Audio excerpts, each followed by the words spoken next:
औज़ुबिल्लाहिमिनश्शैतानिर्रजीम बिस्मिल्लाहिर्रहमानिर्रहीम। आज एक नई वीडियो के साथ आपकी खिदमत में हाज़िर हैं। जैसा कि आपको पता है कि ये जो पेपर का सीज़न जो है वो शुरू हो चुका है। 10th के पेपर ख़त्म हो चुके हैं, 9th के पेपर स्टार्ट होने वाले हैं। तो उसके लिए बहुत ही आसान दुआ आज आपके साथ शेयर की जा रही है कि पेपर देने से पहले ये दुआ आपने ज़रूर पढ़नी है। दुआ पढ़ने से पहले आपने एक मरतबा दुरूद शरीफ ज़रूर पढ़ना है। उसके बाद दुआ ख़त्म करने के बाद भी एक मरतबा दुरूद शरीफ पढ़ना है।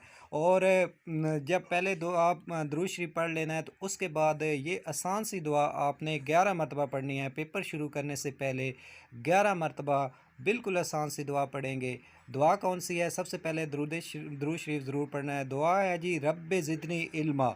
इस दुआ को आपने 11 मरतबा पढ़ना है। सबसे पहले दुरूद शरीफ पढ़ना है, उसके बाद 11 मरतबा ये दुआ पढ़नी है, रब्बे ज़िदनी इल्मा, यानी ऐ मेरे परदुगार मेरे इल्म में इजाफ़ा फरमा।